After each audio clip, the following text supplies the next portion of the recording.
গোটা বিশ্ব যখন একটা যুদ্ধে জড়িয়ে রয়েছে, তবে এই যুদ্ধ মানুষ বনাম মানুষের নয়, বরং মানুষ বনাম শয়তানের। প্রায় কয়েক শতাব্দী ধরে চলতে থাকা মানুষ এবং ভ্যাম্পায়ারদের এই যুদ্ধে জয়টা ভ্যাম্পায়ারদেরই হয়েছে। তাদের জোর বেশি, তারা খুবই ফাস্ট, তবে মানুষদের সহায় ছিল সূর্যের আলো। ভ্যাম্পায়াররা সূর্যের আলো সহ্য করতে পারে না, তবুও কোনোভাবে মানুষেরা ভ্যাম্পায়ারতে আমরা কিছু প্রিস্টদের দেখতে পাই যারা এক টাইপের গুহাতে গিয়েছে। যদিও সেটা কোনো গুহা না, সেটা এক টাইপের হাইভ, অর্থাৎ যেখানে সেই ভ্যাম্পায়াররা বসবাস করে। বাট আনফর্চুনেটলি ভ্যাম্পায়ারদের সংখ্যা অনেকটাই বেশি ছিল। কিছু প্রিস্ট সেখান থেকে পালিয়ে বেরোতে সক্ষম হলেও একজন সেখানে আটকা পড়ে যায় এবং সেই ভ্যাম্পায়াররা তাকে টেনে নিয়ে চলে যায়। ঘটনাটা ঘটেছে বেশ অনেকদিন আগে। বর্তমানে আমরা ওয়েন এবং শ্যানন নামক দুজন মানুষকে দেখতে পাই। ওয়েন নামক মানুষটা সেখানকার মাটি চেক করছে। সে লক্ষ্য করে যে সেখানে কন্টামিনেশন অনেকটাই কম, অর্থাৎ মাটিটা ততটা বিষাক্ত না। ভাগ্য তার সাথে থাকলে সে আবারও চাষাবাদ শুরু করতে পারবে। কিছু সময় পরেই তাদের মেয়ে অর্থাৎ লুসি বাড়ি ফিরে আসে। সে বেশ সাজগাজ করেই এসেছে এবং ওয়েন তাকে জিজ্ঞেস করে যে সে কোথায় গেছিল। লুসি জানে যে সে শহরের বাইরে গেছিল এবং ওয়েন মনে করে যে শহরের বাইরে যাওয়াটা একেবারেই সেফ না। তবে লুসি মনে করে যে এতে সমস্যা কিসের, কতদিন আর তার পিতামাতা তাকে জেলখানার মতন এই ঘরে আটকে রাখবে, তারও তো ইচ্ছা করে একটু বাইরে বেরোনো। যাই হোক, পরের এই মুহূর্তে যখন তারা খাবার টেবিলে প্রে করতে বসে, তখনই চারপাশটা কম্পন দেওয়া শুরু করে, কাঁপছে চারপাশটা। জানা দিয়ে তারা লক্ষ্য করে যে ভ্যাম্পায়ারদের একটা স্রোত আসছে সেই দিকে। ওয়েন এবং শ্যানন তাদের মেয়ে অর্থাৎ লুসিকে বাড়ির বেসমেন্টে একটা ঘরে আটকে রেখে দেয় এবং ওয়েন চেষ্টা করে সেই ভ্যাম্পায়ারগুলোর সাথে লড়ার, যেটা একেবারেই অসম্ভব। লুসি দেখতে তো পারে না যে তার পিতামাতার সাথে কি হয়, তবে সে তাদের আর্তনাদ শুনতে পায়। আর তারপরেই সে বেসমেন্টের দরজাটা খুলে যায় এবং সেখানে লুসির গায়ে আমরা একটা টুপি পরা মানুষের ছায়া দেখতে পাই। তারপরে লুসির সাথে কি হয় সেটা এখনো জানা যায়নি।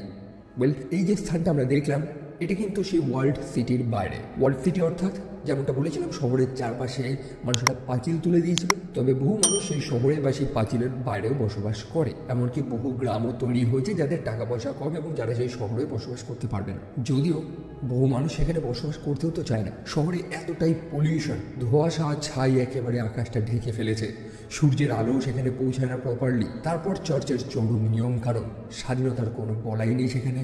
আমরা সেই প্রিস্টকে দেখতে পাই, যে হচ্ছে এই গল্পের মেইন চরিত্র। গল্পের শুরুতেই তো দেখেছিলাম যে সে তার এক বন্ধুকে সেই হাইভের মধ্যে হারায়, যাকে কিছু ভ্যাম্পায়ার্সরা টেনে নিয়ে চলে গেছিল। সেই হাইভটার নাম হচ্ছে সোলামিরা, এবং সেই ঘটনাটা নিয়ে পৌঁছায় অন্যান্য মানুষেরও প্রিস্টদের সাথে কোনো অদ্ভুত আচরণ করে, যেন তারা কোনো ভিন গ্রহ থেকে এসেছে বা তাদের সাথে কথা বলা যাবে না। আর সেই মুহূর্তে সেখানে আর একটা ব্যক্তি উপস্থিত ছিল যে লুকিয়ে লুকিয়ে প্রিস্টের উপরে নজর রাখছিল এবং প্রিস্ট তাকে ধরে ফেলে। ছেলেটার নাম হচ্ছে হিক্স এবং সে হচ্ছে আগস্টিন নামক একটি গ্রামের শেরিফ।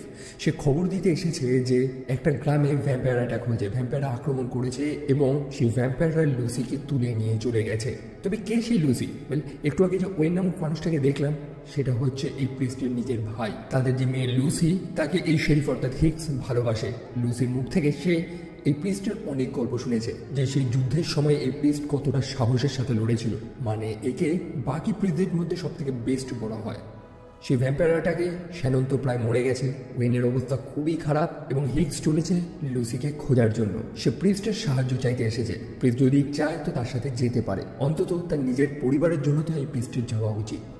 তারপর প্রিস্ট চলে যায় সেই ক্লিওরজিদের সাথে দেখা করতে। সে সেখানে গেছে তাদের পারমিশন নেওয়ার জন্য, যাতে তার ক্ষমতাটা ফিরিয়ে দেওয়া হয়। এখন তো প্রিস্টদের আর কোনো ভ্যালু নেই, তাদের কোনো কাজ হতো নেই। তবে প্রিস্ট জানায় যে ইদানিং একটা ভ্যাম্পায়ার অ্যাটাক হয়েছে একটা গ্রামে, সে সেখানে যেতে চায় তদন্ত করার জন্য। তবে সেই ক্লিওরজিদের যে লিডার রয়েছে অর্থাৎ ওরেলাস, সে জানায় যে এটা ভুয়ো খবর। অল্প কিছু ভ্যাম্পায়ার যারা ছিল তাদেরকে তো রিজার্ভেশনের মধ্যে আটকে রাখা হয়েছে, বরং এটা অবশ্যই ব্যান্ডিটদের কাজ। যেমনটা জানেন যে এই পাঁচিলের বাইরে যে গ্রামগুলো রয়েছে, সেখানে তেমন নিয়মকানুন বলে কিছু নেই, মানুষেরা যা খুশি করছে, তাদেরই কাজ এইসব। সেই প্রিস্ট বহুবার তার কাছে ভিক্ষাও করে, তবে সেই ওরেলাস তার কথা শোনে না। সে জানিয়ে দেয় যে প্রিস্ট যদি এই শহরটাকে ত্যাগ করার চেষ্টাও একবার করে, তাহলে তার ফলাফলটা খুব একটা ভালো হবে না। অন্যদিকে আমরা লুসিকে দেখতে পাই, সে একটা ট্রেনে রয়েছে, যে ট্রেনের মধ্যে ভ্যাম্পায়াররা রয়েছে, এবং আমরা টুপি পরা সেই মানুষটিকেও দেখতে পাই যে লুসিকে তুলে নিয়ে চলে গেছিল। লুসি তাকে জানায় যে তার আঙ্কেল আসবে তাকে বাঁচানোর জন্য এবং এই মানুষটাকে হারাবে সে। তবে কে এই মানুষটা? গল্পের শুরুতেই দেখেছিলাম, মনে আছে তো, সে প্রিস্টের একটা বন্ধু যাকে ভ্যাম্পায়াররা টেনে নিয়ে চলে গেছিল। এটাই হচ্ছে সেই মানুষটা যে সম্পূর্ণভাবে পরিবর্তন হয়ে গেছে। কি হয়েছে তার সাথে এবং সে কেন এরকম করছে সেটা না আমরা পরেই জানবো। অন্যদিকে সেই প্রিস্ট পার্সোনালি ওরেলাসের সাথে সাক্ষাৎ করে তাকে রিকোয়েস্ট করতে থাকে, লড়াই করার জন্য একেবারে প্রস্তুত, এবং ব্যাটম্যানের মতন তার বাইকটা নিয়ে সেখান থেকে বেরিয়ে পড়ে। বাইরেটা দেখার পরেই গোটা দুনিয়ার উপরে আমাদের একটা ধারণা চলে আসে যে গোটা বিশ্ব প্রায় একটা ওয়েস্টল্যান্ডে পরিণত হয়েছে। সত্যি মানুষেরা কোনো মতে নিজেদের অস্তিত্বটা বাঁচিয়ে রেখেছে এবং অল্প কয়েকজন যে মানুষ রয়েছে তাদেরকে নিয়ে চার্চ এখানে একটা সাম্রাজ্য গড়ে তুলেছে। সে প্রিন্স তারপর আউটপোস্ট নম্বর 10-এ গিয়ে পৌঁছায়। সে তার নিজের ভাইয়ের বাড়িতে গিয়ে পৌঁছায়, তবে তার পরিবারের আর কোনো চিহ্ন সেখানে নেই। কিন্তু সেই শেরিফ অর্থাৎ হিক্স তাকে দেখে খুবই খুশি যে ফাইনালি প্রিস্ট তার সাথে যাবে। তারা দুজনে আগস্টিন নামক একটা গ্রামে গিয়ে পৌঁছায় এবং সেখানে পৌঁছানোর পরেই একটা অসৎ মানুষকে আমরা দেখতে পাই যার নাম হচ্ছে অনেস্ট জোন্স, যে মানুষকে ভুলভাল ধর্মীয় জ্ঞান দিয়ে তাদেরকে ভয় দেখিয়ে তার নিজের ওষুধগুলোকে বিক্রি করে। তবে হিক্স সেই মানুষটাকে সেখান থেকে ভাগিয়ে দেয়। তারপর তারা ডাক্তারখানায় চলে যায় যেখানে সে প্রিস্টের ভাই অর্থাৎ ওয়েনকে অ্যাডমিট করা হয়েছে। ওয়েন খুব দুঃখ করে জানাচ্ছে যে সে লুসিকে বাঁচাতে পারেনি, কিন্তু প্রিস্ট তখন জানায় যে সে লুসির যত্ন এতদিন ধরে রেখেছে, যে দায়িত্বটা সে প্রিস্টের ছিল সেই দায়িত্বটা ওয়েন করেছে, এটার জন্য সে সারা জীবন কৃতজ্ঞ থাকবে। তবে কথাটার মানেটা কি? কথাটার মানে এটাই যে সে লুসি নামক যে মেয়েটা রয়েছে সেটা এই প্রিস্টেরই মেয়ে এবং শ্যানন ছিল সে প্রিস্টের স্ত্রী। তবে সে যখন প্রিস্টে পরিণত হয় তখন তাকে কিছু ধর্মমত পালন করতে হবে, তাকে সেলিব্রেসি মেনটেন করতে হবে, সে কোনো সম্পর্কে জড়াতে পারবে না। সে প্রিস্ট নেমে পড়ে সেই যুদ্ধে, অন্যদিকে তার ভাই শ্যানন এবং লুসির দেখাশোনা করা শুরু করে। তবে এই সত্যটা কিন্তু লুসি জানে না। যাই হোক, সেই প্রিস্ট তার ভাই ওয়েনকে প্রতিজ্ঞা করে যে সে সেই প্রত্যেকটা ভ্যাম্পায়ারকে হত্যা করবে যারা যারা লুসিকে তুলে নিয়ে গেছে। রাতের বেলা সেই প্রিস্ট প্রস্তুতি নিচ্ছে। অন্যদিকে হিক্স নামক সেই ছেলেটা সেও নিজেকে প্রমাণ করে দেয় যে সেও লড়াই করতে পারবে, কারণ এই লড়াইটা একেবারেই অর্ডিনারি না। অন্যদিকে সেই চার্চ অথরিটি আরও 4 জন প্রিস্টকে জোগাড় করেছে। তাদের দায়িত্ব হচ্ছে যেভাবেই হোক সেই রূপ প্রিস্টকে খুঁজে আনতে হবে যে চার্চের নিয়ম ভঙ্গ করেছে, তাকে জীবিত অথবা মৃত নিয়ে আসতে হবে। যাই হোক, ওয়েন ফাইনালি মারা যায়। সে প্রিস্ট তার নিজের ভাই এবং স্ত্রীকে সেখানে কবর দেয়। সেই ভ্যাম্পায়াররা যেখানে আক্রমণ করেছিল সেখানে চারিদিকে তাদের পায়ের ছাপ তো রয়েছে, তবে সেখানে একটা বুটের ছাপ রয়েছে। হিক্স জানে যে হয়তো এটা কোনো ফ্যামিলিয়ার। ফ্যামিলিয়ার হচ্ছে সেই মানুষগুলোকে বলা হয় যারা ভ্যাম্পায়ারদের দাসত্ব মেনে চলে। এরা মানুষ, তবে এদের মধ্যে অল্প স্বল্প কিছু অ্যাবিলিটিস থাকে, শক্তি থাকে ভ্যাম্পায়ারের। তবে সেই প্রিস্ট জানায় যে ভ্যাম্পায়াররা যখন হান্টিংয়ে বেরোয়, শিকারে বেরোয়, তখন তারা ফ্যামিলিয়ারদের নিয়ে যায় না। যাই হোক, সেই পাইপ ছাপটা নর্থের দিকে গেছে যেখানে একটা রিজার্ভেশন রয়েছে। রিজার্ভেশন হচ্ছে সেই স্থান যেখানে অল্প স্বল্প কিছু ভ্যাম্পায়ার যারা বেঁচে ছিল তাদেরকে আটকে রাখা হয়েছিল, তারা সেই দিকেই যাচ্ছে। তারা সেই নাইট শেড রিজার্ভেশনে গিয়ে পৌঁছায় যেখানে বহু ফ্যামিলিয়ারকে আমরা দেখতে পাই। এরা একটা সময় সাধারণ মানুষই ছিল এবং কিছু প্যাথোজেন ইউজ করে তারা নিজেদের ভ্যাম্পায়ারে পরিণত করেছে, মানে ফ্যামিলিয়ারে পরিণত করেছে। এখন এরকম করার পিছনে অনেক কারণ রয়েছে। কেউ কেউ এই ভ্যাম্পায়ার ব্রিডটাকে খুবই পবিত্র মনে করে, অনেকে তো আমার নিজেদের জীবন বাঁচানোর জন্য ভ্যাম্পায়ারদের গোলামি বেছে নেয় এবং নিজেদের ফ্যামিলিয়ারে পরিণত করে। তো সেখানে একটা ফ্যামিলিয়ারের সাথে তারা কথা বলে। হিক্স প্রশ্ন করে যে পার্শ্ববর্তী একটি আউটপোস্টে ভ্যাম্পায়ার অ্যাটাক হয়েছে যারা সম্ভবত এই রাস্তা দিয়েই গেছে। তবে সেই ফ্যামিলিয়ারটা জানায় যে না, এরকম খবর তো সে শোনেনি, এই স্থানটা সম্পূর্ণ প্রোটেক্টেড এবং পবিত্র, এখানে এরকম কিছু হয় না। তারপর সেই হিক্স এবং প্রিস্ট চারপাশটা ভালো মতন একটু সার্চ করা শুরু করে, একটু খোঁজাখুঁজি শুরু করে। তারা একটা আন্ডারগ্রাউন্ডে প্রবেশ করে। সেটা এক টাইপের জেলখানা ছিল যেখানে সেই ভ্যাম্পায়ারদের আটকে রাখা হয়েছিল। তবে কোনো ভ্যাম্পায়ার সেখানে আপাতত দেখতে পাওয়া যাচ্ছে না এবং যে গার্ডসরা ছিল, যে মানুষরা ছিল, তাদের কঙ্কাল পড়ে রয়েছে, অর্থাৎ কোনো ভ্যাম্পায়ার হয়তো তাদেরকে খেয়ে ফেলেছে। সেখানে একটা কয়েদি ছিল, সেও ফ্যামিলিয়ার ছিল। সে প্রিস্টকে প্রশ্ন করা শুরু করে যে লুসিকে তারা কোথায় নিয়ে গেছে, আর সেই মুহূর্তে বাকি কিছু ফ্যামিলিয়ার সেখানে আক্রমণ করে দেয়। হিক্স কোনো মতে নিজের জীবন বাঁচায় আর তখন চলে আসে প্রিস্ট তাকে বাঁচানোর জন্য। ভ্যাম্পায়ারগুলোর সাথে দুর্দান্ত লড়াই করে। অবশেষে সেই ফ্যামিলিয়ারটা প্রিস্টটাকে দেখে ভয় পেয়ে যায়। সে জানিয়ে দেয় যে সেই ভ্যাম্পায়ারগুলো লুসিকে নিয়ে ওয়েস্টে গেছে। তবে কেন, কি আছে সেখানে, সে কিছু উত্তর দিতেই যাবে তখনই একটা ভ্যাম্পায়ার তাকে নিয়ে চলে যায়। যদিও প্রিস্ট সেই ভ্যাম্পায়ারটাকে তো হত্যা করে ফেলে, তবে সেই ওয়েস্টে আসলেই কি আছে এটা জানার জন্য তাদের সেই ওয়েস্টে যেতে হবে। সেই ওয়েস্টে নাকি একটা বড় হাইভ রয়েছে। হাইভ হচ্ছে সেই স্থান, সেই গুহা যেখানে ভ্যাম্পায়াররা বসবাস করে। তবে হিক্স জানায় যে যুদ্ধের পরে তো সব হাইভগুলোকে ধ্বংস করে দেওয়া হয়েছিল, তাহলে হাইভ আসলো কি করে সেখানে? এটা জানার জন্য তাদেরকে ওয়েস্টে একবার যাওয়া প্রয়োজন। অন্যদিকে আমরা সেই অসৎ ব্যবসায়ীটাকে দেখতে পাই, অর্থাৎ অনেস্ট জোন্স। সে চলে যায় টুপি পরা সেই মানুষটার সাথে সাক্ষাৎ করতে এবং তাকে সেই টিপটা দিয়ে দেয় যে একটা প্রিস্ট এবং একটা শেরিফ তাদের গ্রামে এসেছিল ভ্যাম্পায়ারদের খোঁজ করতে। এখন সেই অসৎ ব্যবসায়ী সেই মানুষটাকে তো একটা টিপ তো দিয়েছে, তার পরিবর্তে একটা পুরস্কার তো তার প্রয়োজন। সে টুপি পরা মানুষটা তখন রেগে গিয়ে তার গলায় একটা কামড় বসিয়ে দেয়, তাকে মানুষ থেকে পরিবর্তন করে একটা ফ্যামিলিয়ার বানিয়ে দেয় এবং বলে দেয় যে এটাই হচ্ছে তার পুরস্কার। অন্যদিকে সে প্রিস্ট শহরের পর শহর পেরিয়ে ওয়েস্টে গিয়ে পৌঁছায়। সম্পূর্ণ স্থান যেটা একটা সময় একটা বড় শহর ছিল সেটা এখন একটা ওয়েস্টল্যান্ড। সেই কারণেই তো এই দুনিয়াটাকে পোস্ট অ্যাপোক্লিপটিক দুনিয়া বলা হয়। তো সেই প্রিস্ট সে তো জানে যে হিক্স লুসিকে অর্থাৎ তার মেয়েকে ভালোবাসে, তবে প্রিস্ট এটাও জানিয়ে দেয় যে সে যদি দেখে যে লুসি ইনফেক্টেড তাহলে সে কোনো মায়া দয়া করবে না, সে লুসিকে হত্যা করে ফেলবে। আর তখন হিগস জানায় যে সে এটা হতে দেবে না, সে একবার লুসিকে প্রোটেক্ট করতে পারেনি, তবে দ্বিতীয়বার সে এটা হতে দেবে না, এবং প্রিস্ট যদি এটা করার চেষ্টা করে তাহলে সে প্রিস্টকে হত্যা করে ফেলবে। যাই হোক, অবশেষে তারা সেই বৃহৎ হাইভটার কাছে গিয়ে পৌঁছায়। সেই প্রিস্ট তার মনে তো কোনো ভয় নেই, অ্যাকচুয়ালি তাদের কোনো মৃত্যুর ভয়ও নেই, তবে হিগস তার মনে একটা ভয় রয়েছে, কারণ সেই হাইভের মধ্যে কী রয়েছে তার কোনো ধারণাই নেই। সেখানে আর একটা প্রিস্টের সাথে তাদের সাক্ষাৎ হয়। যেমনটা জানেন যে সেই চার্চ থেকে মোট 4 জনকে পাঠিয়েছে, এবং সেই মেয়েটা এখানে এসেছে জাস্ট এই প্রিস্টের সাথে আলাদাভাবে সাক্ষাৎ করার জন্য, এবং বাকি যে 3 প্রিস্ট তারা জেরিকো নামক আরেকটা শহরের দিকে গেছে। এই মেয়েটা এই প্রিস্টকে পছন্দ করে, তাকে বিশ্বাস করে, তার সাহসিকতার গল্প, যুদ্ধে সে যেভাবে লড়েছে সে সব কিছুই জানে, এবং তার মনে দৃঢ় বিশ্বাস যে চার্চ এই প্রিস্টের ব্যাপারে যে বদনামটা ছড়িয়েছে সেটা অবশ্যই মিথ্যে।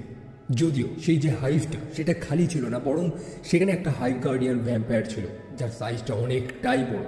তবে এই প্রিস্টরা এই ভ্যাম্পায়ারদের সাথে লড়ে এক্সপার্ট, স্বাভাবিকভাবেই সেই হাইভ গার্ডিয়ানকে তো সে হত্যা করে দেয়। তবে সেই হাইভটা ভালো মতো সার্চ করে তারা বুঝতে পারে যে এখানে একটা টানেল বানানো হয়েছে, যেটা রিসেন্টলি বানানো হয়েছে, এবং সেই টানেলটা সরাসরি জেরিকো নামক সেই শহরটার দিকেই যাচ্ছে যেখানে সেই বাকি 3 প্রিস্ট গেছে। একই সাথে সেই শহরে সেই ট্রেনটা গিয়ে পৌঁছায়, যে ট্রেনটার মধ্যে শুধু ভ্যাম্পায়ার নাই রয়েছে। সেই টুপি পড়া মানুষটা সেখানে প্রবেশ করে, এবং বাকি ভ্যাম্পায়াররাও সেই ট্রেন থেকে বেরিয়ে সেখানে একটা মেসাজ ঝুলিয়ে রাখা হয়েছে একটা ক্রসে। এটা এক টাইপের ওয়ার্নিং, এক টাইপের বার্তা যে কোনো প্রিস্ট বা যেই আসুক এদেরকে হারাতে পারবে না। হিগস একেবারে অবাক যে গোটা শহর, এত বড় জায়গা একেবারে খালি হয়ে গেল, একটা মানুষও বা সার্ভাইভার নেই সেখানে, এটা কি করে সম্ভব? তারা সেখানে একটা ট্রেন লাইন লক্ষ্য করে, যে লাইনটা সরাসরি একটা মাইনে গিয়ে প্রবেশ করেছে যেটা আগস্টিনে রয়েছে, এবং তাদের মনে একটা ধারণা হয়ে যায় যে এই ভ্যাম্পায়ার্সরা ট্রেনে করে জার্নি করছে দিনের বেলায়, সম্পূর্ণ একটা আর্মার ট্রেন, যার কারণে সূর্যের আলো তাদের গায়ে লাগছে না, এবং রাতের বেলা তারা শহরগুলোতে থামছে, সেখানকার মানুষদের খাচ্ছে এবং সেখান থেকে বেরিয়ে যাচ্ছে, এবং ট্রেন লাইনটা যেদিকে গেছে সেই বরাবর সোজা যেতে থাকলে একটা শহর পড়বে। তাদের ধারণা হয়তো সেই ভ্যাম্পায়ারগুলো ট্রেনে করে শহরের উদ্দেশ্যে যাচ্ছে, তবে শহরে তারা প্রবেশ করবে কি করে? প্রথমত পাঁচিল, এবং দ্বিতীয়ত সূর্যের আলো। তবে সেই প্রিস্ট জানায় যে না, সেই শহরে কোনো সূর্যের আলো পড়ে না। যেমনটা বললাম, পলিউশন, ডাস্ট সবকিছু সূর্যের আলোটাকে একেবারে মেঘের মতন ঢেকে রেখে দিয়েছে। ভ্যাম্পায়াররা যদি সেখানে গিয়ে পৌঁছায় তাহলে শুরু হবে একটা বড় লড়াই। এখন তারা সেই ভ্যাম্পায়ারদের বা সেই ট্রেনটাকে আটকাবে কি করে? তাদের কাছে ডায়নামাইট রয়েছে, যেটা সাহায্য নিয়ে তারা রেল লাইনটাকে ধ্বংস করে দিতে পারবে। হিগস এবং সে প্রিস্ট যাবে লুসিকে বাঁচানোর জন্য। তাদের বাইকটাকে চার্জ করতে হবে, কারণ সেই ট্রেনটাকে ক্যাচ করার জন্য তাদের প্রচণ্ড গতি প্রয়োজন। অন্যদিকে সেই টুপি পড়া মানুষটাকে আমরা দেখতে পাই যে লুসিকে আটকে রেখেছে। সে এখনো লুসির উপরে কোনো আক্রমণ করেনি, যেন সে কিছু একটা অপেক্ষা করছে। সেই মানুষটা যে একটা সময় প্রিস্ট ছিল, যাদেরকে শেখানো হয়েছিল যে এই জন্তুগুলো কতটা হিংস্র, মানে এই ভ্যাম্পায়ারগুলো তারা কতটা অপবিত্র, তবে এই মানুষটা প্রত্যেকটা ভ্যাম্পায়ারের আত্মাটাকে নিজে চেখে দেখেছে। তাদের ভিতরে যতটা পবিত্রতা রয়েছে ততটা মানুষদের মধ্যেও থাকে না, এবং তার একমাত্র লক্ষ্য হচ্ছে এই সম্পূর্ণ দুনিয়াটাকে পরিষ্কার করে একেবারে পবিত্র করে দেওয়া, এবং তার এই কাজে লুসি এবং সেই প্রিস্ট তাকে সাহায্য করবে। অন্যদিকে হিগস সে অনেকটা সমস্যায় রয়েছে, সে লুসিকে কোনোভাবেই হারাতে চায় না। অন্যদিকে সে প্রিস্ট, সে তো বলেছে যে লুসি ইনফেক্টেড হয়ে পড়লে সে লুসিকে হত্যা করে ফেলবে।